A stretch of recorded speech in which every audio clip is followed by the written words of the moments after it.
Being away from home and from our loved ones can be very challenging. That is why it is important that we know our whys for leaving our home country, or in my case, the Philippines. I believe it is essential to pay extra care with the way we handle our finances. In this money management series, let me share with you some of the steps on how to go about it. If you are new to my channel, please make sure that you subscribe and hit the bell notification so you won't miss out on any of my vlogs about my life as a nurse and OFW, personal finance, investment, budgeting, savings, and many more.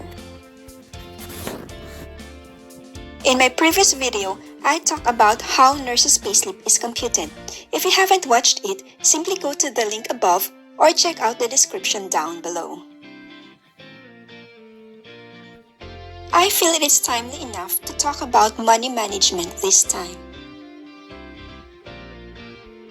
As the saying goes, nobody plans to fail, they just fail to plan. So, the key to anything that we'd like to accomplish in life is a well-thought and acted upon plan. Just a disclaimer, I am not a certified financial advisor here in the UK. For expert opinion, you may seek a professional advice. My education and experience from my previous profession in the financial industry for more than 15 years before I became a nurse, and my passion to share my knowledge fueled my desire to create this video. Here are some basic and simple steps that you can follow in managing your finances. This is only an overview, as this can be a lengthy topic to talk about. I will cover each topic in greater depths in my next videos, so watch out for it. Let's get started! The first step in organizing your finances is to know your current financial situation. To go where you want to be is to know first where you are. What it means is that you have to know your present financial status, or in financial terms, your net worth. It is your actual financial value. This means going over your savings, investments, and other assets like your home equity, car, jewelry, or anything of financial value that you own. Then, review all your debts. To compute for your net worth, simply deduct everything that you owe from what you own, or assets less liabilities equals net worth. Next is to identify your financial goal. You have to be clear on what you truly want. Make sure though that you set a SMART goal: specific, measurable, attainable, realistic, and time-bound. Therefore, it is not enough to say that, for example, I want to save 1 million pesos. It is better to state that I need to save 1 million pesos in 2 years to start my coffee shop. Make sure also that this is realistic based on your current financial predicament, or it is within reach, it is relevant to your purpose and your loved ones, and it is attainable, meaning it is not impossible to achieve. Your financial goal will then be supported by the succeeding steps. The third step is to protect your dream or goal. Setting a financial goal is futile if you don't protect it against life's uncertainties, such as sickness, layoff, car breakdown, and worse, death. Therefore, you need to get yourself covered against these uncertainties. Again, I will cover this in greater detail in my next video and share with you how to do this. The fourth step is managing your cash flow. Managing cash flows entails having a budget. It allows you to prioritize expenditures in order for you to achieve a set financial goal. Just imagine spending all your earnings here and there while working so hard every single day and end up with a pile of debts at the end of each month. It would be like living in a rat race. You keep running, yet still end up nowhere. We don't deserve this. Being away from home, friends, loved ones, and the life we have been accustomed to, working abroad, will be futile if we don't plan our spending. Hence, we have to understand the difference between needs and wants. Needs are the things we can't live without, while wants are those that are nice to have. I recommend working backwards when you do your budgeting. It means apportioning an amount for your savings first and work with whatever is left. Deduct your savings from your income, then the remaining amount can be allocated to your expenses. So, income minus savings equals expenses. By doing so, you are assured that there is money left for you to take care of your financial goal. I will be focusing more on budgeting in a separate video. With the world economy plummeting due to COVID pandemic that is crippling many countries, it is not surprising to see the surge of the unemployment rate. Even rich countries aren't spared from this, which brings me to my next point. We have to set up an emergency fund.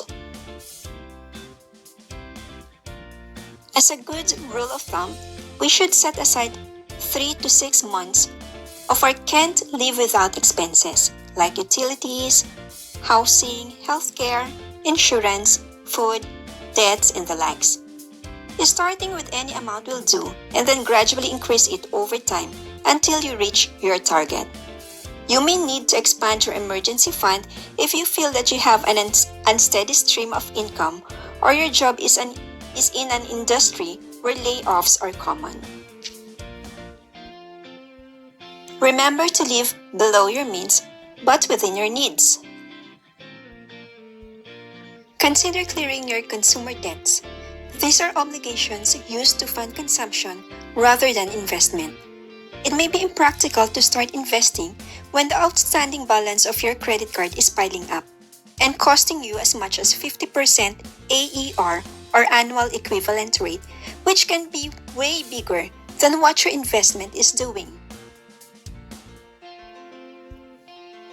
Also under cash flow planning is steadily growing your income.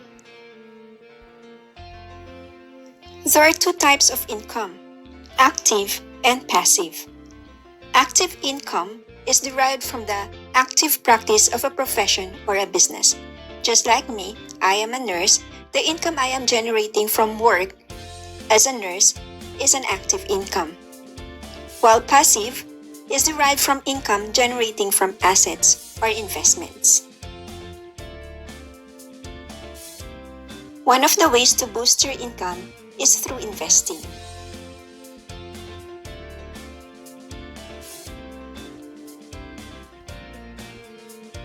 Have you heard anyone saying savers are losers? The reason being is that you earn very little to none at all when you save. Imagine putting your money in a savings account that earns a minute of 0.30% per annum. And with the country's inflation rate bigger than your earnings rate, which by the way are 2% and 3% average inflation rate in the last 10 years in the UK and Philippines respectively. So are we really earning? By the way, this is not to discourage you to put your money in a savings account as it serves a good purpose, like keeping you liquid especially in times of emergencies. I will upload a video that emphasizes more on the different forms of savings and investment instruments and how to match your financial goals with appropriate investment vehicles. Now going back, in investing, compound interest can work wonder for you if you know how to leverage on it, or it can hurt you if you don't understand it. Let me show you a scenario. In this sample scenario, we have 3 investors. One started at age 25, another at age 35, and the last at age 45. Notice that the older investors, those ages 35 and 45, put in bigger initial and regular deposits than the youngest one. Hence, the total deposits made by the 2 older investors are more than the total amount deposited by the youngest investor. Nevertheless, the youngest, even if he had the lowest amount of deposits made, was able to accumulate more than the two other investors, even if their investments are all increasing at the same compound rate of 10% per annum. Why? Because he started 10 years earlier than investor 35 or age 35 and 20 years ahead than investor aged 45. The youngest investor had more time to accumulate and make compound interest work wonder for his investment.